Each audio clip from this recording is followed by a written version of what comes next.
Wake up, spaceman. This book was a little bit boring. Today on the Manspace.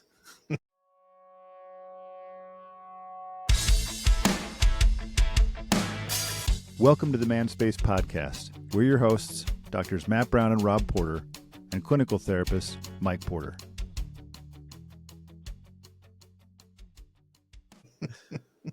Okay, spacemen, welcome. Welcome. I was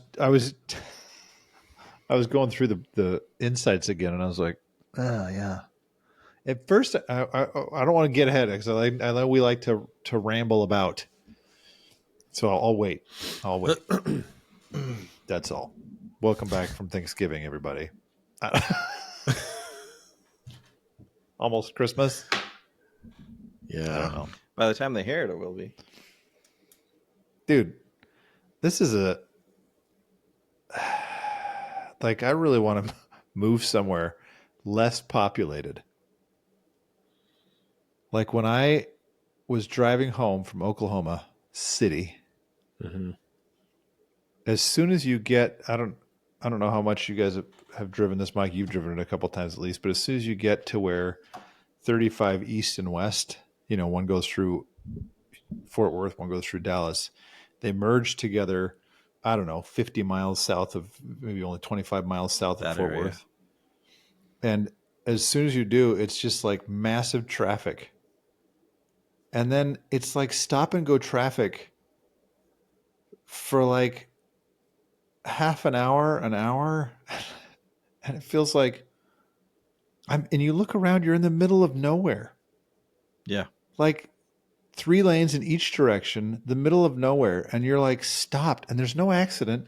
It's just too many people. Mm-hmm. It's fascinating and super annoying. So I've actually driven that a whole bunch of times. Because of how many trips we did up to Missouri before we moved. Oh yeah. So I've driven that stretch, but the last 2 times, like for Thanksgiving and then when I came down in September for Thanksgiving, driving to Oklahoma City, like Kansas is dead. Like there's like no traffic. Even when it's bad, I'm like, this is just delightful. Because I pretty much just drive whatever speed I want. And I don't, I pass people and some people pass me, and it's just easy. As soon as I get like 20 miles north of Oklahoma City, the traffic starts. And then it just kind of never lets up after that. And that was the same thing. Like we hit Oklahoma City last time, and I felt like suddenly I was like constantly having to like put on brakes because I couldn't just pass somebody because they just use both lanes and they drive whatever speed they want in both lanes. And I was just like, oh my gosh, it's so irritating. Yeah. So yeah, I don't miss that. Sometimes, did you guys ever see the show, well, by the way, I want to follow up on something from last episode, but did you ever see the show, some version of this show, like the bush people of Alaska kind of thing on like Discovery Channel? The Brown family? Maybe. Yeah. Sometimes I watch those things and I think, man, I want to like build my own house and eat whatever I catch and just do whatever the crap I want. But I think I don't want to live like that. Like they hired that. I don't know if you guys saw it, was like they hired a matchmaker to try to marry the son off. Like, and I was like, your son's freaking a weirdo, man. He's not getting married anytime soon. Yeah, I drove through some small towns going out to where we camped, and I saw a church with the coolest name ever. Oh. It's not going to sound that cool, but it was The Church by Christ Jesus. Oh, like, that's awesome. This sounds like a book. That reminds me of a book.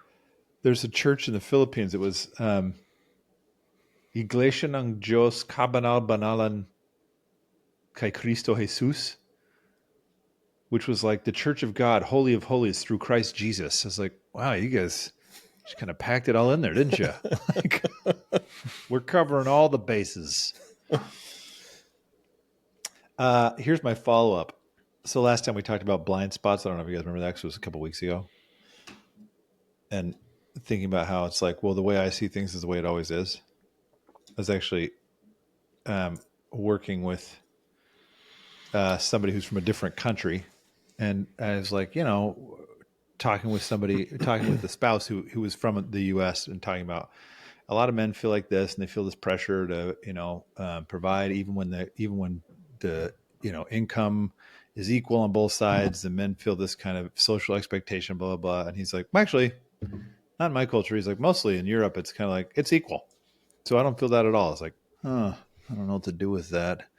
And all I could think was, you're probably wrong. Yeah, I think I know better than you do. You just don't understand because you don't know as much as me. But if I could phrase it in just the right way, then you'd get it. It made me think of HGTV, where it's like, yeah, I get that you guys have smaller stuff. You're just wrong. We do it right. So here's a different update. Oh, I don't know what that means. Because, well, we talked about hobbies, right? And I was talking about that I was hobby shopping. Oh yeah, that was a few back, right? Yeah. Like I found my new hobby. Okay, yeah, that's what I thought. I found my new hobby. Lotion? No, that's hand sanitizer. Oh, it does smell delightful though. I love the smell of hand sanitizer. I'm going to learn how to make pies. Nice. Oh, yeah. So I'm going to make a pie a month for the next year. Are you using mom's crust recipe? Obviously. Dude, that's like science. I've watched Becky do this. You have to be, I'm sure Jenna does it and she'll show you, but it's like very precise. And when it hits this thing, then you do this at this temperature, but only at this temperature. It's like, wow. Yeah, which is why Jenna thinks I'll be good at it, because that's the kind of, she's like, you're very precise which I am. I am very precise when I bake. I do. So she's like, nope, you can do it. And then you can and I'm like, sweet, I'm going to be the pie maker. Dude, I think I told you guys I wanted to make a really crusty bread. So I found some like minimal ingredient crusty bread recipe, and I did the whole steaming it. You put a pan of water underneath it so it steams. It makes it super crispy. And it came out super dense. Did it? It tasted really good, but and the crust was amazing, but it was super dense. And I was like, what happened? Becky's like, you have too much flour in there. No, she said you have too much flour. I was like, I put in what it said. She's like, you can't do that. I was like, oh.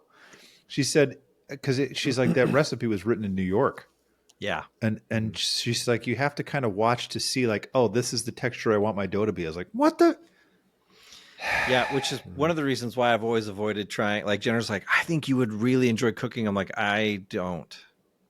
Oh, I love cooking. Like, I don't. Well, she thinks it would be relaxing for me. Like, I don't mind cooking, but she thinks it would be relaxing for me. I'm like, no, it won't. Like, that's not how my personality works. Like, there's nothing relaxing about it, because I'm like, no, but if you don't do it at just the right time, and like, I always want to try to make sure everything finishes all at the same time. And so I'm like, dude, no, that's not. I look like a psycho if you watch me in the kitchen. I'm like always like trying to get everything perfect. Oh yeah. And if I don't do that, then making dinner takes like an hour and a half.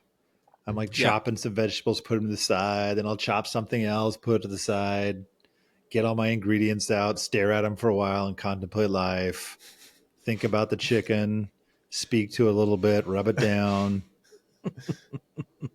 It's a lot. I really connect with my process. Good for you, buddy. All right. So what's your first flavor or type of pie? Well, I'll actually be tackling the Christmas pies. So one of them will be pumpkin, because we did not get pumpkin pie at Thanksgiving. Yeah, I thought that was your guys' job. No, pumpkin. Mike was going to make pumpkin squares. We got and nothing. So we said no pies, and then they didn't make pumpkin squares. Jenna and I were disappointed. So I'll be making a pumpkin pie, and then probably just some kind of chocolate pie for the kids. Dude, or maybe a strawberry pie. I don't remember. Crust is to me, crust is the most important part of a pie. It is. However, I've had so many chocolate pies that I'm like, this is just meh. Like it's basically clumpy pudding. It's like this isn't how does Village Inn make their French silk pie? That's what I want. Yeah, drop on No, in. I don't really how want to you make. been. Like I told Jenner, I'd make her like a banana cream or a coconut cream pie. But we don't think any of the kids will eat that stuff. So, Well, who cares? More for you. well, we won't eat that much pie. Well, then chuck it. Right. Take a slice to your neighbor. We're going to take them cookies. Take him a pie. I also have to make cinnamon twists this year. Jeez. Yeah. Wife's really well, riding you, huh? Right. She's just she's like She gave up. yeah. She just thinks I'll be good at it. That's just what So they say. she's- You'll be good at and this. so- You should try Yeah, it. so it's like, all right, I'll do it. But the pies I volunteered. You should tell her this. Jenner, you'd be so good at taking the trash out. Like, I think you'd be really good at. You know, you'd be really good at, Jenner? Sex. You should make that your thing. Like, really lean into that. She does take the trash out. See, and you could use that now. You could be like, you're so good at that. I think you'd really be good at this other thing.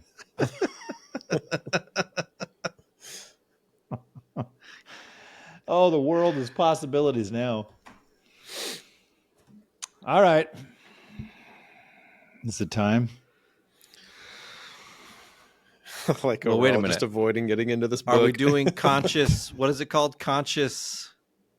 It's one of his things. It's one of the insights. Conscious speaking. Conscious Then speaking. we'll just know when it's someone's turn. Oh, that was like the 6th insight or something, or 7th or 8th. 7th? I think. 7th, where it's like Using follow your intuition? intuition. Yeah. Yeah. Yeah. Engaging the flow. Mm-hmm. All right, fine. I can feel it. It's me. I got stuff to say. Here's what's funny about this. Like, when I was listening to it at first, I felt like, okay, I think this is kind of a cool way to. I mean, honestly, the story, I was like, when the book finished, I was like, wait, was there a point to this? Like, we're being chased thing? Did that just kind of it die was off? so dumb. Like, did we forget to say that we're being chased? And No, they end up in jail. Remember? that's where it ends. I don't. Yeah. Honestly, I just remember it ending really abruptly and like kind of like, Yeah, that's what I felt No, like. it felt really abrupt to me too. And the one guy disappears. That was weird. Yeah, and the 7th, 8th, and 9th insights to me, he lost me at a certain point. I think it was the 7th. It might have, or it's the one where he says, I don't know if you guys remember where he talks about. It was mentioned as part of this in the manuscript. Is that? I guess we should, by the way, preface this for anybody who didn't read the book. But in the manuscript, he says something about you shouldn't have more than one kid per adult. wasn't that? Yeah, that was like That's one of the the later 8th ones. insight, 8th. I think. Yeah. That's the 8th. That I was like, Because you need to be able to, it's 1-to-1. Your 100%. kid should always get 100% of attention. of the attention of the adult that's in the room. He does clarify that Right. it's like you could have other, but I was like, well, now you just got in a weird, So you could technically have up to 2 kids and be okay. right? But essentially, But the good news is, according to him, according to the manuscript, we'll want to live that way. yeah. No one will ever want to have more than 2 kids. So, for anybody who didn't read the book, which I got really excited for a second, I thought Mike Hatch had it just sitting on his, No.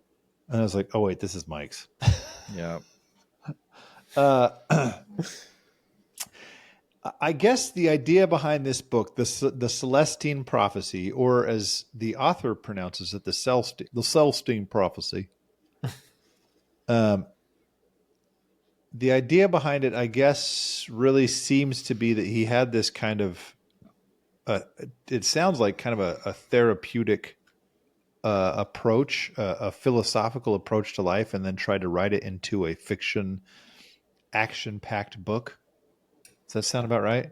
Yeah. Yeah, I did some research on this. Yeah. So, like, finish, but like I've got some thoughts about how this all came about. Well, I mean, essentially, there are, I'll kind of list them off. I think we'll get more into these, I think, but I don't want to go through each insight necessarily one by one. It would take too long. Mm-hmm. But there are in the original book, the Celestine Prophecy, there's 8 insights with a ninth that they're talking about. There's this, we think there might be a ninth insight, so there's technically 9. And he's since and then added 3 more insights. The first, I'll just list them as he has them listed. The first insight is a critical mass, but that has to do with noticing meaningful coincidence. The second insight is the longer now, which has to do with the world has a spiritual design. The third insight is a matter of energy, which has to do with kind of karma, passing energy back and forth. The fourth insight is the struggle for power that comes from our human control dramas that has to do with control, like how we interact with the world around us, kind of. Yeah, I had real big issues with that part. Yeah. The fifth insight was the message of the mystics, which was the spiritual connection. And this is, I think, talking about spiritual practices, prayer, meditation. The sixth was clearing the past, sensing a life mission. The seventh, engaging the flow, following your intuition. That's where it's like, was that the seventh or the eighth? Anyway, that's the 7th. The eighth insight, interpersonal ethic, the giving of energy and how we interact. And this one, he talked about like first impressions. You should go and, if you see somebody make eye contact, you should go talk to that person because it means something. And I was like, you're kind of, hold on. The ninth insight, which is, I think I was already kind of tuned out at this point, was the emerging culture, fulfilling human destiny. We're going to keep moving forward. This is how we progress as a massive whole. So I grossly over paraphrase those things and bless some stuff out, but that's the general idea. And here's why initially I liked it at first. I do like this idea that there is a bigger, we had an episode on this, like connecting to something larger than yourself. And the idea that of believing in a bigger spiritual, spirituality. Spirituality. I like the idea of that. I like the idea that there's more that connects us than we sometimes recognize. And I liked the idea of not just chalking. I think sometimes we become very cynical as a society. And so not just chalking everything up to like, it's just coincidence, whatever. Although I think you could have gotten just as much out of this by watching the movie I Heart Huckabees, where he has to go and investigate his coincidence. Anyway, Existential Detectives. That was a funny movie. So I think where it lost me, though, like I was following along, I was like, okay, the book is a little dry. A little. Trying to, Matt almost decided to ditch the book, by the way, so everybody knows. Dude, afterward, although I will say, Lou Diamond Phillips needs to do more movies or something. Right? Yeah, he's great voice work, and I really Like- wish he had done the epilogue and not.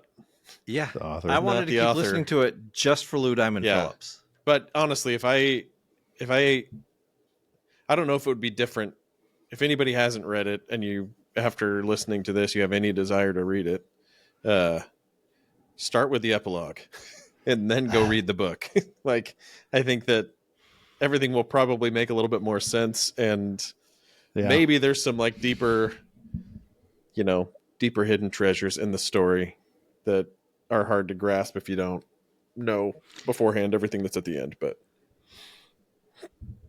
Well, and I'll just say this real quick. I do think the overall purpose was like, this is how, if you can start to believe a little bit more in this, it progresses you forward as a human. And clearly, as you read through the other insights to it, he clearly is talking about, a connection to God, like the 10th insight, holding the vision, life in heaven, guiding us on earth. Yeah. There's the power of prayer in the 11th one. And then the 12th is sensation of God's presence inside us. So clearly it's saying, hey, connect yourself to something bigger. And I think that's cool. And if you're going with that in mind, it's a little bit general. It's not religious as much as it is spiritual. But anyway, go ahead, Mike. Well, so one, Rob, he's a Pastor? Auburn alumni. Oh, War Eagle. Hey, Yeah. good coincidence right there, dude. Right. Insight number I one. I should read We into could that. have we could have used your alumni status to get him on. We could have interviewed this guy. 74 years old. Well, now we Way to can't do it blow because you blew everything we've said about his book. He's gonna be like, You guys didn't get it. So he is like, he's the main character. Like, reading about this guy's life, like, he got a degree, he worked with youth with traumatic and troubled pasts. So everything that the main character was saying that he did, like, that's this guy's journey. Mm-hmm. Right. And then he got into LSD. Just kidding. yes. No, he got into, what's it called? Meth. High potential, human potential, something. I can't remember. Yeah, and kind of it's the like, as I was psychological reading movement. it, what is it? Just the it was psychological. at the time it kind of a big It is Yeah. a site. Yeah. yeah. So, like, reading it, as I was reading it, and that's there were like two aspects for me. Like, just as a novel, the guy's not a good author. Like, Agreed. like that was just rough. And it felt like he had, like, it felt to me like, here are these concepts that I've gotten into in the world of psychology that I think would be very beneficial for people to understand. Uh-huh. And so maybe, like, if I turned it into a story, but then every story has to have a conflict. And these principles don't naturally lend themselves to a conflict. And so we had to create a conflict, enter the government and the church trying to suppress yeah. the manuscript. Yeah. The Catholic Church, but not really. Right. Which is why it felt to me like the first time something happened, I was like, what? Where did this come from? Like, what are you, like, you're suddenly running down the street getting shot at? Yeah. What's happening? Yeah. From a book perspective, not great. Yeah. And so, like, that part felt pretty forced. But as far, and I do think, like, even,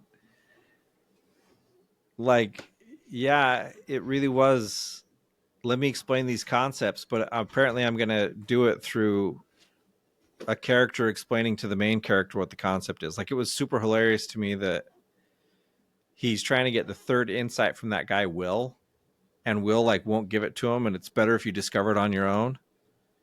And so they go to the place that's super beautiful, and you think he's going to go just kind of have an epiphany and discover it on his own.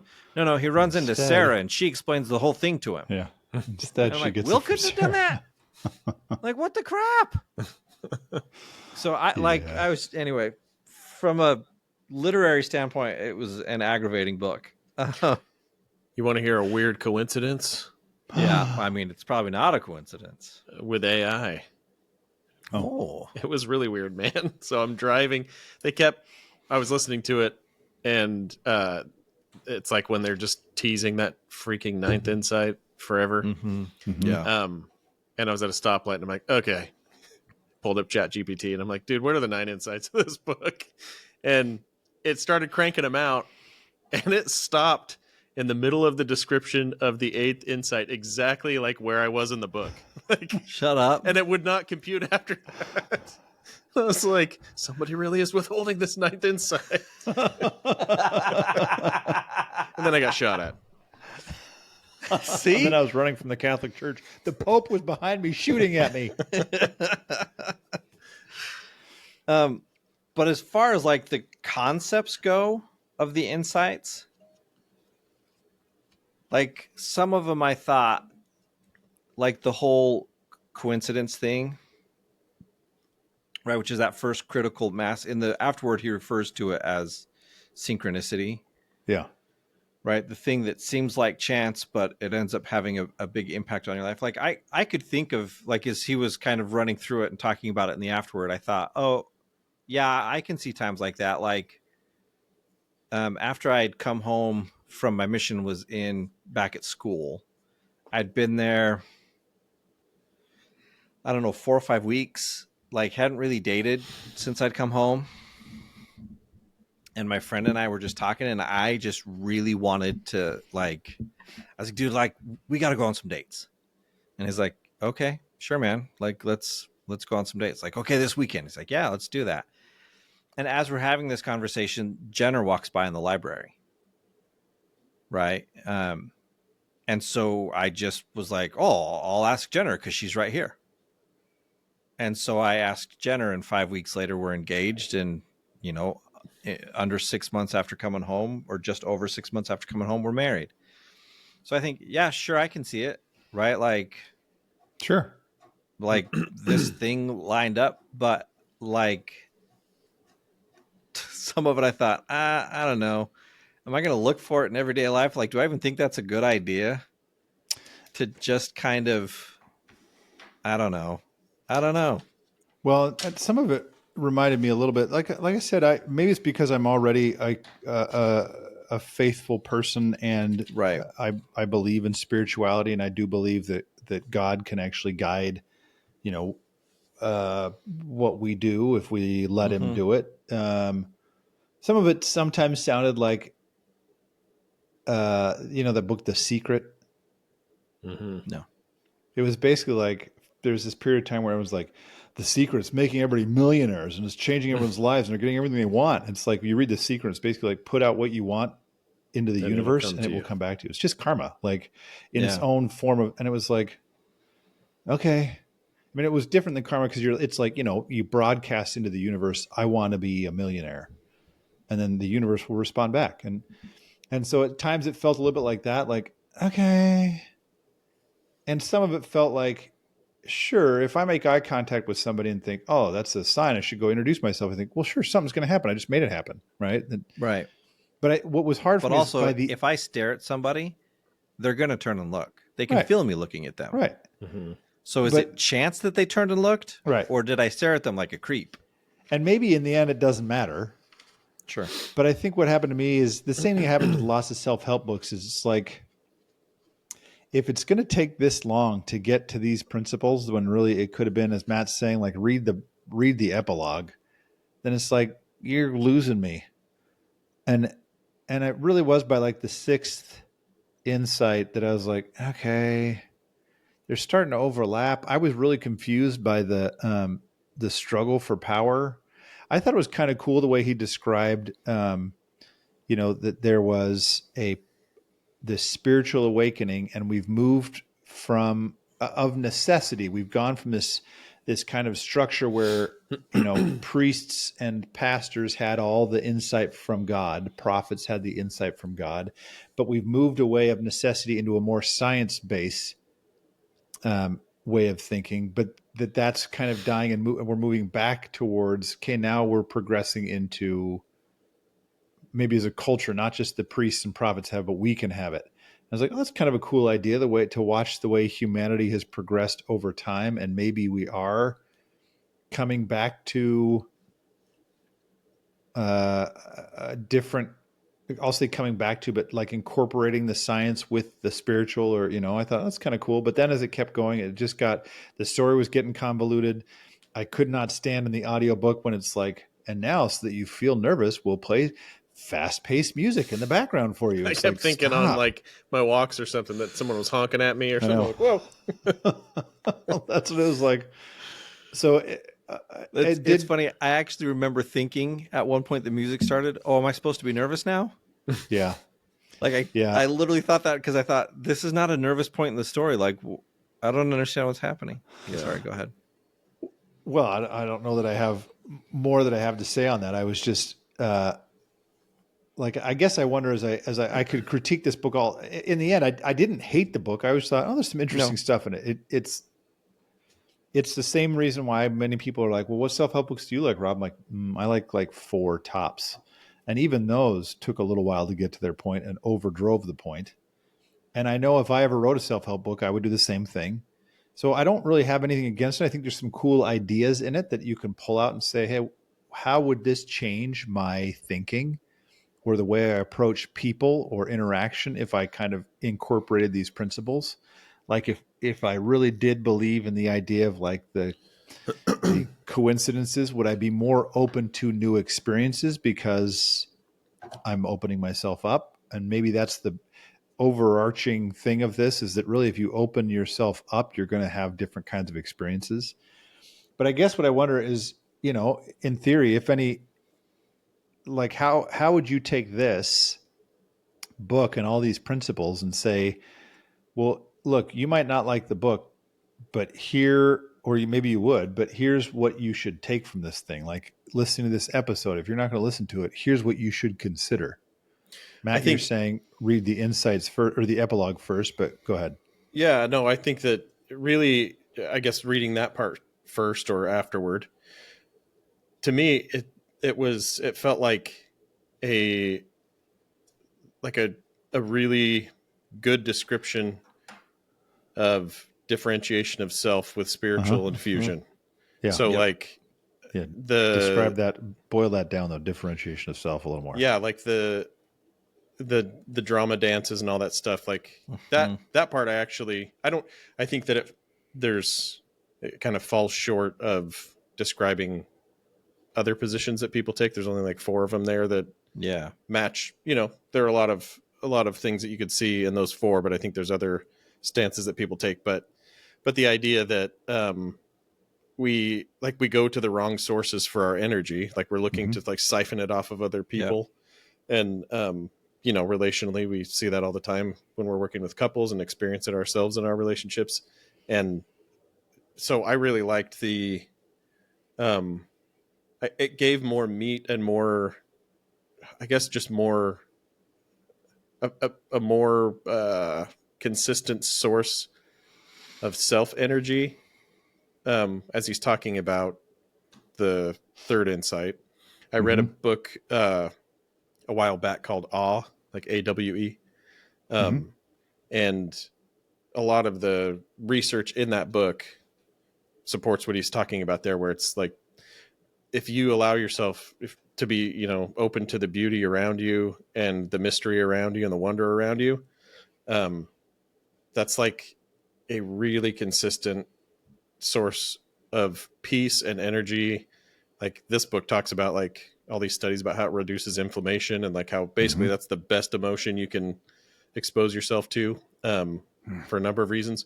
But I think a lot of people find that in nature, really inspiring human interactions, art, all sorts of things. And so if you're sustaining yourself on that, and then you are in a way like protective of people siphoning that off of you, not because you want to deprive them of energy, but really like, I'm not going to be a consistent source of energy for you. So you need to find your own, and I will pour into you when these like intuitive moments come up, or there's a connection that needs to be forged between us. But so I can freely give of my energy because I know where to find it myself. But I don't want to deprive you of the opportunity of finding it for yourself either, by saying, here, take some of mine, take some of mine, take some of mine. That's where I think the kid thing fell apart for me, because it's like, raise kids like they siphon it off of you, and then eventually, like, how do they learn where to find it? Like that never came Right. in the story. It was just kind of like something happens and it shifts. But and I'm not saying like deprive your kids of attention, but I probably, the part that I like the most, I think, because it's been the most meaningful to me in like the last 6 months or so, is like the deep peace and calm and love and, energy, as he calls it, that you can absorb, that's just there. Like if you just open yourself up to a lot of the things he talked about in the first part, right? And then I think that almost does more for like the drama dances than fixating on what they are, what position I'm in, but I do think that for a lot of us, we have to start there. And it's almost like if you reordered his insights and you started at the drama dance and kind of, okay, let me disentangle myself a little bit, back up, plug myself into what's already around me, and then like come back to those relationships. But he did a much better job just explaining it in normal terms and not trying to weave it into a story afterward. Yeah. No, and that's I thought the same thing as you. Like at one point, I remember thinking, "Oh, he's just talking about differentiation of self." But there was obviously like, and that's like I would get at times it felt like he was I don't know, I couldn't figure out. I was surprised to read the afterword and have him talk so much about spirituality, like not spirituality, but about like specifically God and stuff like that. Mm-hmm. Because reading the book, I thought, oh, this guy doesn't like. My thought was he was some guy who used to be religious and has kind of walked away from it and has now found his spirituality, which encompasses not necessarily specifically God, but a higher power, right? So going back and hearing the afterword and hearing him talk about it, I was like, oh, okay, so a story thing, I guess. But the part that like for me, and I'll bring this up sometimes in therapy. It can be a tricky one, I think. But all I can ever hear is stupid Huey Lewis and the news. Yeah. Get me back in time. Nope. Sorry. Wrong song. I'm a big believer in the power of love. Same movie though. I know it is. It's the only reason any of us know Huey Lewis and the too news. Darn loud. No, but like I've said to parents before, look, if you want to change the way you interact with your kid, if you want to change the things your kid is doing, like the fastest way to do it is express love for them. And then often I'll tell the parent, if you want to change how you feel about your kid, there is no faster way to do it than to express love for them. And I used to do this with spanking. Or spanking. That works too. It doesn't work. Just to clarify. When I was a teacher, I used to somewhere along the line, I started telling my kids I loved them, my students that I loved them. Obviously for, ethical reasons, I wouldn't say it to like a single student. It was always addressed to the class. But there would be times where they would just have me so irritated. And I remember as I would work on like learning how to manage and interact differently with the anger that I would feel in situations, I started to become very aware of it, where I could feel myself reach a point where I thought, okay, I can either give into it and I'll go here with the anger, or I can not give into it and I can, I can keep things calm and I can keep things in check. And like, I remember more than once, but there's one instance in particular where I was in my classroom, my kids were being loud. I was frustrated. I was trying to get them to do some project. And I could just feel I was like about to snap on them. And I paused and I just go, man, I love you guys. And the whole room got quiet. Because, I mean, one, I'm loud, but two, they just weren't expecting to hear me say I love them. And a couple of the kids kind of like, sure you do. And I then sat and said, no, this is why I love you guys. And I told them specific reasons why I loved them as a class. And I could feel my interactions with them, or like the way, like I could feel my energy shift.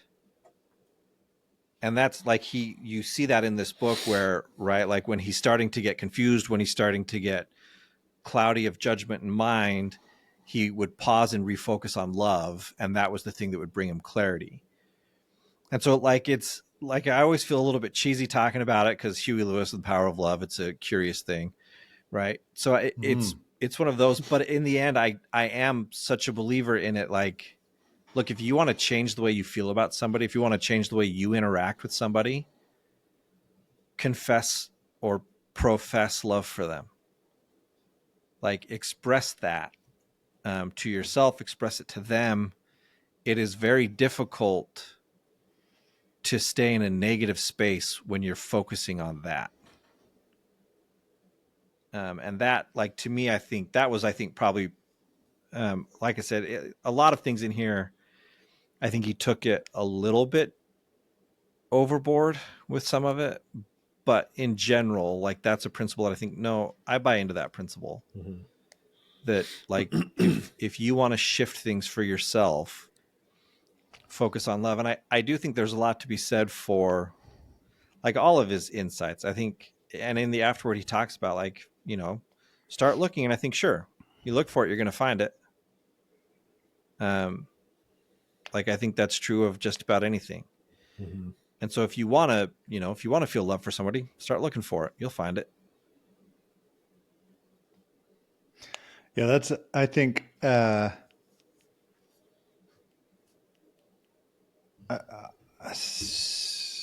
mean, I'm guilty of this myself, but sometimes I do get bothered when someone takes, I felt like this with EFT, emotion focused therapy, and Sue Johnson's 3 stages and 9 steps. And I read them through and I'm like, I mean, this just kind of sounds like you're really trying to stretch it into 9 steps. Is it really 9 steps? It feels like I could probably accomplish this in 2 to 3 steps.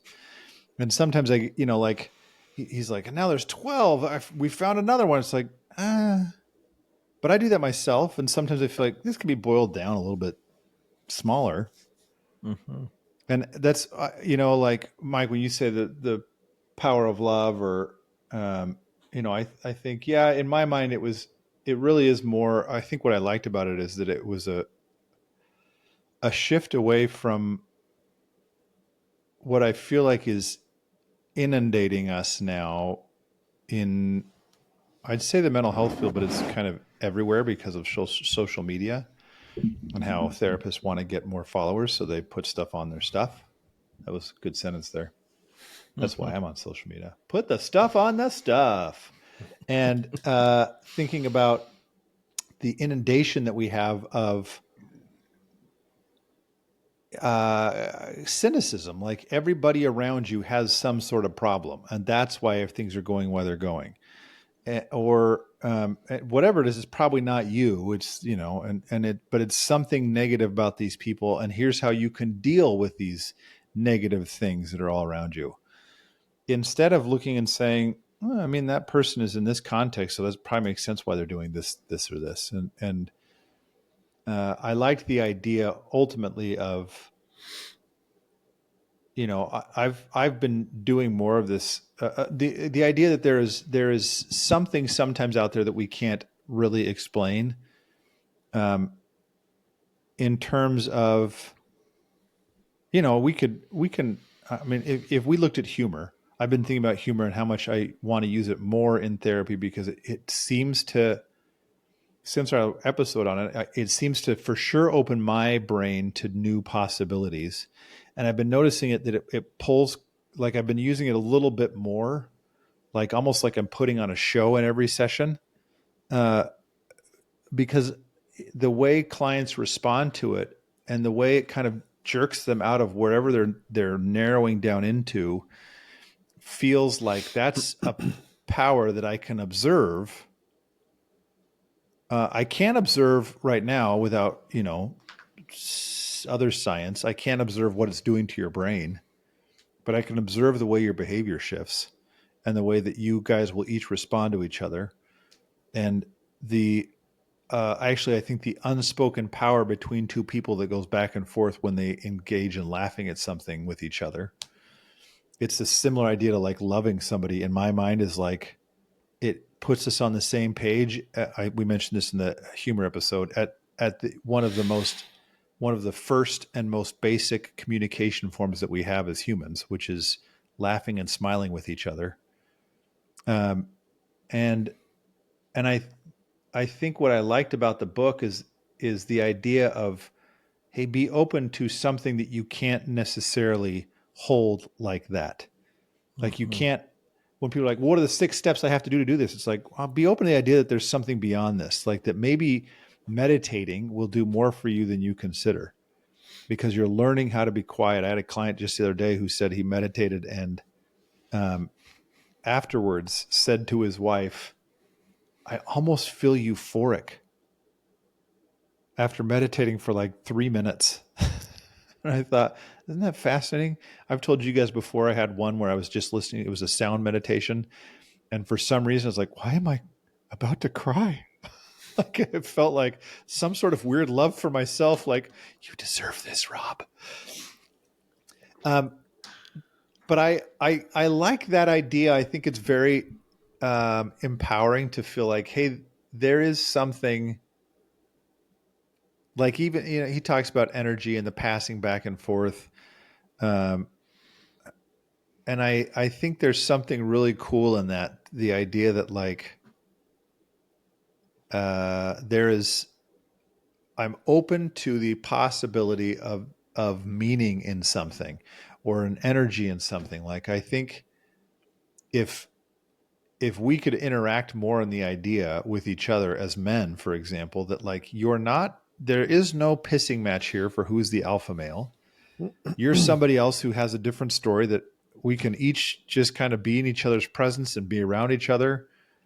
Like, I think that's pretty cool if we let ourselves just kind of like, I watched this show last night. This is turning into a ramble, guys. I watched this show last night, Bad Sisters. Really good show on Apple TV.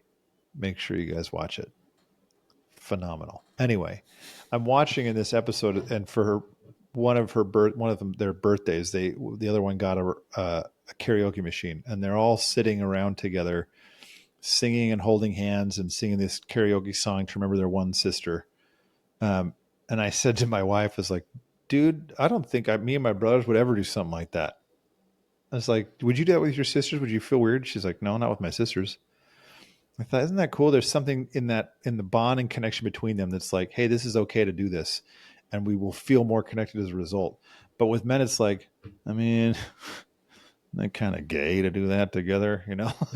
It's like, okay, well, we're not open anymore to the possibility that there could be something more between us because we don't want anybody to interpret our actions as something weird or gay. And so this book kind of made me feel excited about, it would be cool to just kind of be open to the possibility of a connection that exists between people that is bigger than something we can observe on paper. So that was a long rambling way of me saying my takeaway is like, hey, maybe be open to, hey, maybe there is some meaning in this. Like, Matt, I like that word awe a lot. It's connected to gratitude. And gratitude, we know from research, is very powerful for our brains to just kind of be like, man, look at, like, I'm watching today is, it's freaking December and our leaves are just barely starting to turn here. Can't tell from my window, but the other side of the tree is all yellow. And it rained all day, and it just kind of feels like, oh man, that is, I don't know if awe is the right word, but it is kind of a fascinating, like, it is cool to just watch, like, we just exist in this space where weather just occurs. There's nothing we can do about it. We're just in this process of like, this thing goes, and it's kind of a cool thing to think, oh, there's something bigger than me out there, even if it's just the planet. Anyway, I'm waxing into stuff I don't even know what I'm waxing anymore. Just like that one time I went to get a Brazilian. Just kidding. Ouch. That's actually a very funny episode of New Girl. Yeah. This could be our thing. So I guess we're done talking about this book. Would you recommend it to somebody? No. Yeah, me neither. Not the book. That I wouldn't maybe recommend the ideas, but yeah, I think the book. No, I think there are many other books that do a better job of highlighting a lot of getting this. the same ideas. Well, yeah, I was going to say, my guess is a lot of these ideas are tied to the whatever the psychology movement was. Like the human potential. Yeah, and I think, probably look up that stuff. Mm-hmm. Like it'll, like the afterward did for me too, Matt, add a lot of clarity. Whereas like, I got bored. okay. Like I understand that. Oh, I did too, but I was just driving and listening, so it's fine.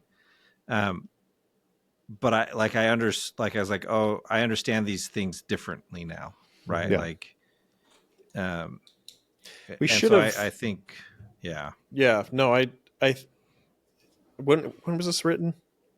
So like the late. 1993. 1996 3. Yeah. No, 93. So this is, I guess this is kind of a controversial book. Not this one, but I don't really see why. But I think at the time there were a lot of things written like this, particularly like in like the men's movement stuff. So Iron John is another one that My takes nickname in like high much more school. like story form. But really, I felt like that one. I was like, yeah, I'm really connecting with this story. Mhm. So I think there is power in having it be in story form. But Yeah. I think that I think there is something probably under, like still undervalued, because apparently whatever movement this was has now lost some steam, because Yeah. I think when you there are circles of clinicians and different types of professionals that will use more kind of like energy based stuff.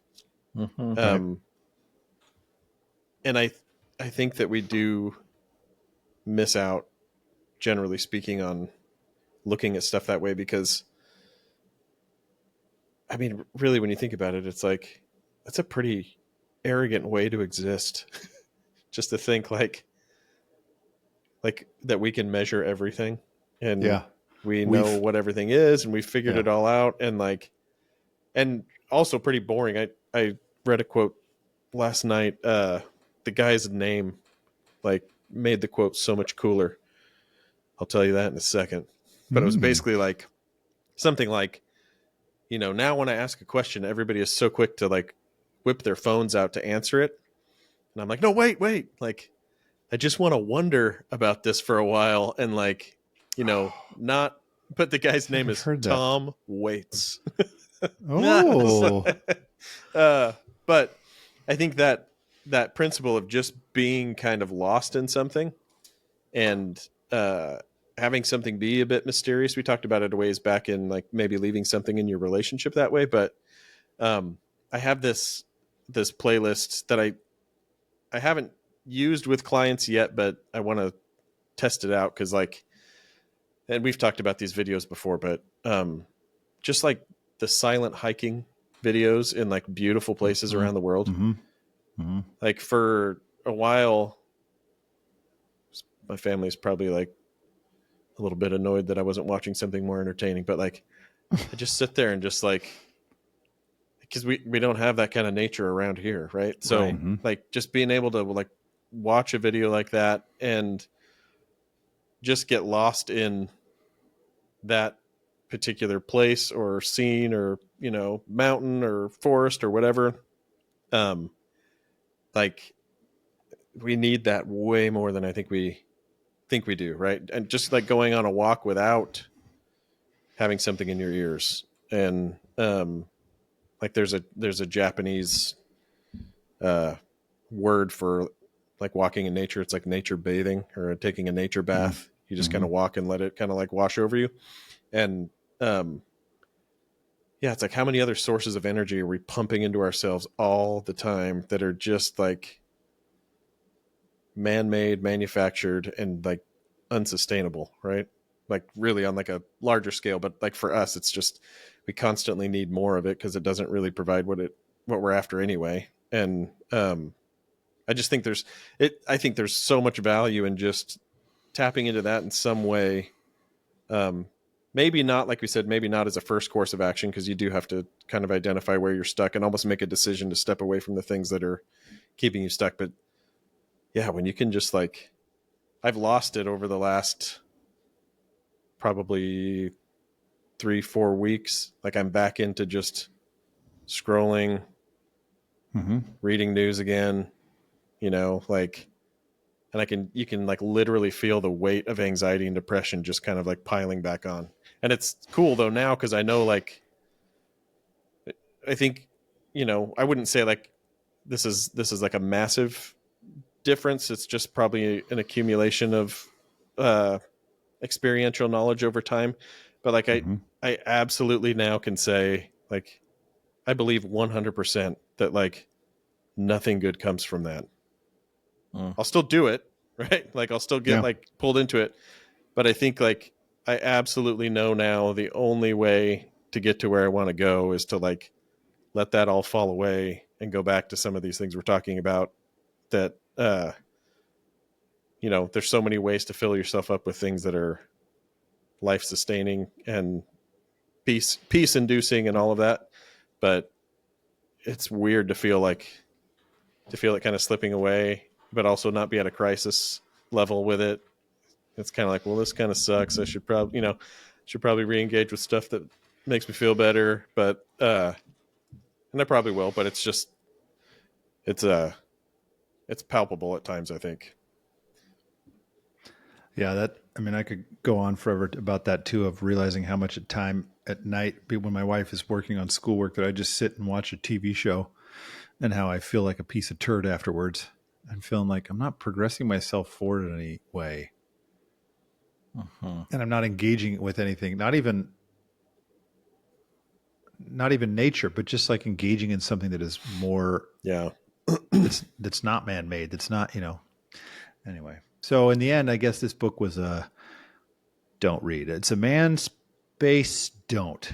That's what we're calling that. Manspace don't. No space in the Manspace for the Celestine Prophecy. That was good. It doesn't fit as well on a thing, but we'll go with it. So I think it's my pick for the next book. Correct. We're going to read. What am I buying? The Coddling of the American Mind. Yes. Have you read it, Matt? Yeah. Oh, dang it. You're ahead of me. It's real good, though. I have not read it. It's The Coddling of the American Mind by Jonathan Haidt. Haidt. And Greg Lukianoff. And Greg Lukianoff. How good intentions and bad ideas are setting up a generation for failure. Get ready to be mad. I can't wait. He's like a Columbia psychologist, I think, and the other guy's a lawyer. But they started some organization, I think, around the time that they wrote that book. But it's one of the things we've talked about from that book before is concept creep. Mm-hmm. Yeah, that was I liked that one. That's good. Mm-hmm. So, Spacemen, get ready. We'll read that in like a month. But for now, come back next time and catch us on The Manspace. Change a hawk to a little white dove. More than a feeling. That's the power of love.